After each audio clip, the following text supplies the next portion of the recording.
Hello friends, welcome to kuboos kitchen.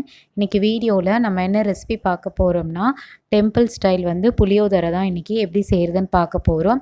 இந்த recipe எப்படி செய்கிறதுன்னு பார்க்குறதுக்கு முன்னாடி இது வரைக்கும் நீங்கள் நம்ம சேனலை சப்ஸ்கிரைப் பண்ணாமல் இருந்தீங்கன்னா மறக்காமல் சேனலை சப்ஸ்கிரைப் பண்ணுங்கள், லைக் பண்ணுங்கள், ஷேர் பண்ணுங்கள், கமெண்ட்ஸ் பண்ணுங்கள், மறக்காமல் பெல் நோட்டிஃபிகேஷனை கிளிக் பண்ணுங்கள். அப்போ தான் நாங்கள் அப்லோட் பண்ணுற வீடியோஸ் உங்களுக்கு உடனுக்குடன் சேரும். வாங்க இந்த ரெசிபி எப்படி செய்கிறதுன்னு பார்க்கலாம். கிச்சனுக்குள்ளே போகலாம். இப்போ நம்ம இந்த ரெசிபி செய்கிறதுக்காக மெயினான இன்க்ரீடியண்ட்டே பார்த்திங்கன்னா புளி தான். இதை நான் பார்த்திங்கன்னா 150 கிராம் அளவு புளி எடுத்துக்கிட்டேன். இதில் 1 டம்ளர் அளவு தண்ணியை சேர்த்துக்கிட்டேன்.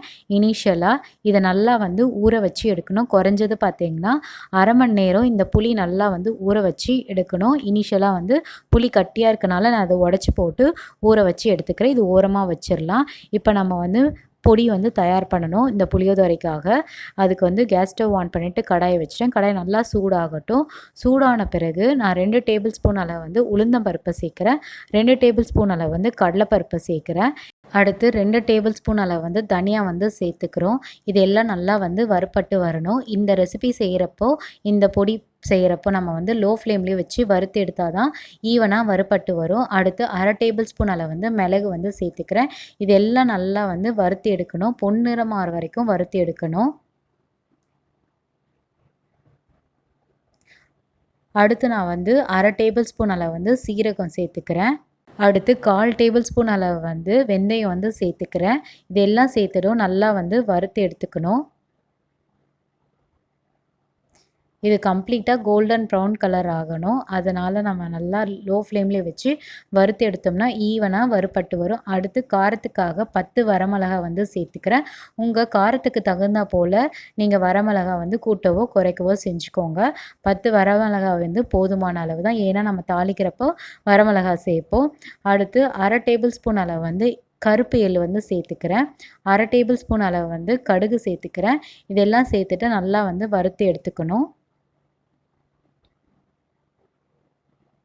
இது குறைஞ்சது பார்த்திங்கன்னா லோ ஃப்ளேம்லேயே வச்சு ஒரு 15 நிமிஷம் வறுத்து எடுத்துக்கலாம். இப்போ நல்லா வறுப்பட்டுடுச்சு. இது ஒரு பாத்திரத்தில் மாற்றிக்கலாம். இது கம்ப்ளீட்டாக நல்லா ஆறட்டும். ஆறின பிறகு நம்ம மிக்சர் ஜாரில் சேர்த்து குறைன்னு அரைச்சி எடுக்கலாம். இது இப்போ நம்ம ஓரமாக வச்சிடலாம். இப்போ நம்ம வறுத்து வச்சுருந்தது எல்லாம் நல்லா ஆறிடுச்சு. இப்போ மிக்சர் ஜாரில் சேர்த்துக்கலாம். இந்த அளவுக்கு கோல்டன் ப்ரௌன் கலராக வறுப்பட்டு எடுத்துக்கணும். இது எல்லாம் மிக்சர் ஜாரில் சேர்த்தாச்சு. அடுத்து 1/4 டேபிள் ஸ்பூன் அளவு பெருங்காயத்தூள் தான் நான் சேர்த்துக்க போகிறேன். நீங்கள் பெருங்காயம் கட்டி இருந்தால் அதை உடச்சி சேர்த்துக்கோங்க. தூள் சேர்க்குறது தான் பெஸ்ட் மெத்தடு. இப்போ நான் மிக்சர் ஜாரை க்ளோஸ் பண்ணிவிட்டு இது குறை நான் அரைச்சி கொண்டு வர போகிறேன். இந்த அளவுக்கு நம்ம குறைன்னு அரைச்சி கொண்டு வரணும். நல்லா மையெல்லாம் அரைக்கக்கூடாது.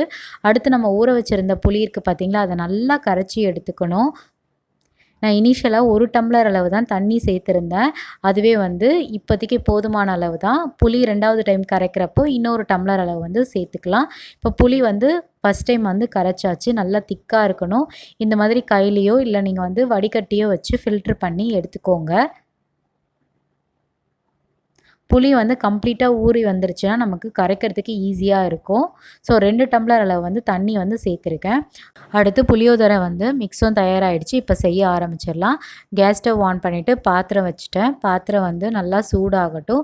சூடான பிறகு தாராளமாக எண்ணெய் சேர்த்துக்கலாம். நான் 4 டீஸ்பூன் அளவு எண்ணெய் சேர்த்துருக்கேன். நான் கடலெண்ணெய் தான் சேர்த்துருக்கேன். வீட்டில் நல்லெண்ணெய் இருந்தால் அதில் சேர்த்திங்கன்னா சூப்பராக இருக்கும்.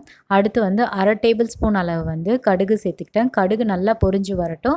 பொரிஞ்சு வந்த பிறகு 1 டேபிள் ஸ்பூன் கடலைப்பருப்பு, 1 டேபிள் ஸ்பூன் அளவு உளுந்தம்பருப்பு, இது எல்லாம் நல்லா பொன்னிறமாக வரைக்கும் எண்ணெயிலே வறுப்பட்டு வரட்டும்.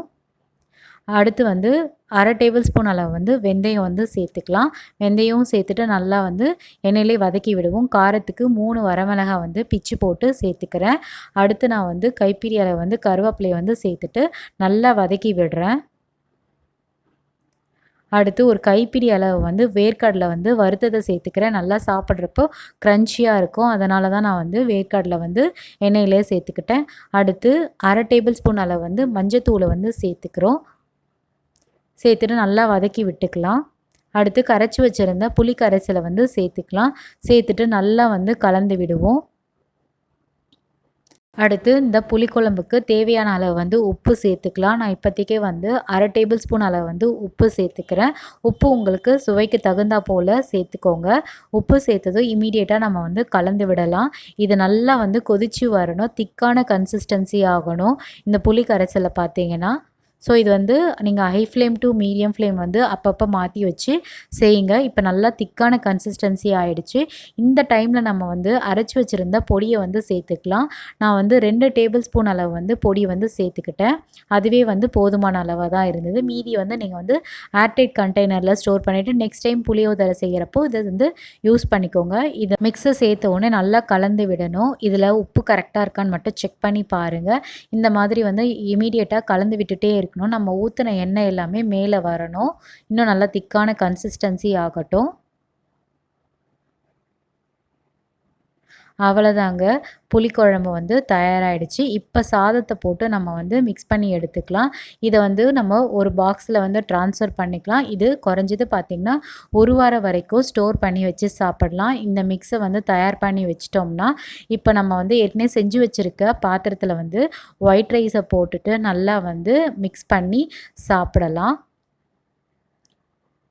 இது ரொம்ப ஈஸியாக செய்யக்கூடிய ஒரு ரெசிபி தான். இது ஒரு டைம் நம்ம செஞ்சு வச்சிட்டோம்னா எப்போல்லாம் நம்மளால் குழம்பு செய்ய முடியலையோ அப்போல்லாம் இந்த புளியோதரை மிக்ஸை போட்டு நம்ம சாப்பாட்டில் பிசைஞ்சு சாப்பிட்டுக்கலாம். இது ரொம்ப சிம்பிளான செய்யக்கூடியது தான். இந்த ரெசிபி பார்த்தீங்கன்னா உங்களுக்கு இந்த ரெசிபி பிடிச்சிருந்ததுன்னா மறக்காமல் சேனலில் சப்ஸ்கிரைப் பண்ணிவிட்டு சப்போர்ட் பண்ணுங்கள். அதேபோல் இந்த ரெசிபி நீங்கள் வந்து செஞ்சு பார்த்துட்டு எப்படி இருக்குன்றது எங்களுக்கு மறக்காமல் கமெண்ட்ஸில் தெரியப்படுத்துங்க. யாருக்கெல்லாம் இந்த புளியோதரை வந்து செய்ய தெரியலைன்னா நீங்கள் கண்டிப்பாக இந்த வீடியோ வந்து உங்களோட ஃப்ரெண்ட்ஸ் அண்ட் ஃபேமிலிக்கும் ஷேர் பண்ணுங்கள். இதே போல் வேறு ஒரு டிஃப்ரெண்ட்டான ரெசிபி வீடியோவில் நம்ம சந்திக்கலாம். பாய்.